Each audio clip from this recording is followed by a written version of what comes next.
What up, YouTube? I'm back. I got a new video for you guys. A lot of people ask me the difference between H.I.Ds, LEDs. Here you go. With H.I.Ds, this is a harness. This harness can go bad. You have to troubleshoot that. These are balances. The balances can go bad. You have to troubleshoot those. Lights go bad. You have to troubleshoot those. Versus throwing these in, plug and play, done. Okay. These are some high power LEDs. I think they run in at like 110 watts, and they're super bright. They're cool as shit. They look good at nighttime. Versus these were 10Ks. They was like a blue color. Uh, awesome looking as far as looks. They was cool, but as far as me being able to see at nighttime, that's where I was having a problem with these. So I wanted to get them out, but this is the three things that can go wrong with these versus just the bulb on these and take them out and replace them. Troubleshooting three things versus one. I'd rather do this way. But I'm not knocking these. They're cool, but it's just a lot of things that can go wrong in the system itself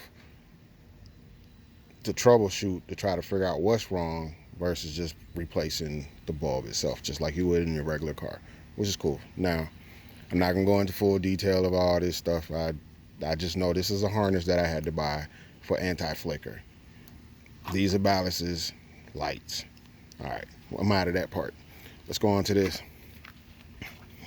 So the last video I shot on here, I did a custom box to help with the airflow as well as gas mileage. I have changed that since, not because it didn't work. The gas mileage went up incredibly, which was good, but it was all city miles too.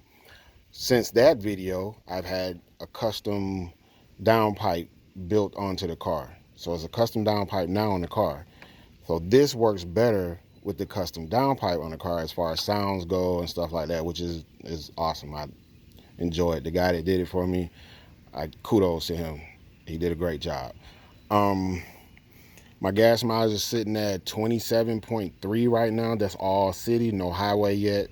I ran 87 through here first for like 2 to 3 weeks.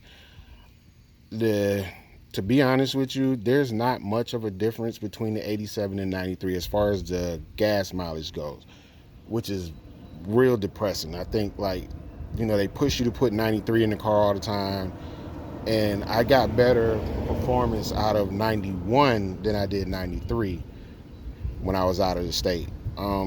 Which I'm gonna just let that part. That's too much technical stuff. The gas mileage did improve. It did get better with me putting this on here with the new downpipe upgrade. It helped. I'm running around 26, 27 miles to the gallon now in the city. So that's awesome. I also had to replace my boost gauge. The original boost gauge I had in here, I guess it was giving me a boost leak somewhere in it. So I pulled it out and put a new one in. I've done that. And I'm finna do a lightweight flywheel and clutch upgrade. Thank you, Albert. You can see my boy, he got his stuff here. Now, this funny thing to me is I ordered this from Korea. It came out of Korea and it was here in like 4 days. I ordered my flywheel, my clutch from the States, and I don't know when it's gonna be here. It could be a week or two out before it get here, which is funny to me. I think that's funny. I don't know how shipping works, but that's funny to me. Also, I had to replace this. I had a Grady in here at one time. It blew the top out of it. I had to replace and adjust all this stuff out, which helped with the gas mileage. All this stuff helped with gas mileage. I've also done a clutch switch adjustment. I didn't do the what they call mod, which is where you put a switch in the switch to turn it on and off. I didn't want to do that, so I found on the forums, you can look through the forums, you'll find one where there's a guy on there that'll tell you how to adjust it. I like it that way. It worked out. It helped with the rev hang. It helped with me being able to aggressively shift through my gears. It helped with throttle response. So that was my option. That's the option I chose.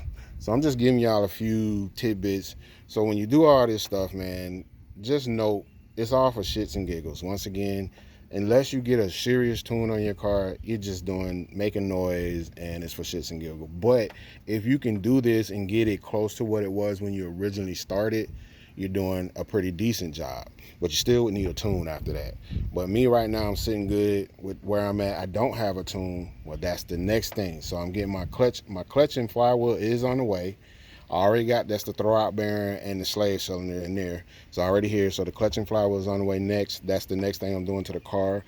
But make sure you take your time when you're doing this stuff and try to get as close to original as possible if you don't have a tune in your car. That's where I'm going with this. So I've adjusted all this stuff out. It took me a while to get all this stuff adjusted to get my gas mileage back properly and the car to run correctly like it was from the factory, basically, without a tune. So it can be done. It takes a while, but it can be done. So this was just to give y'all a little update on what I got going on. And yes, the downpipe does throw a cold. It took a month, but it threw a cold.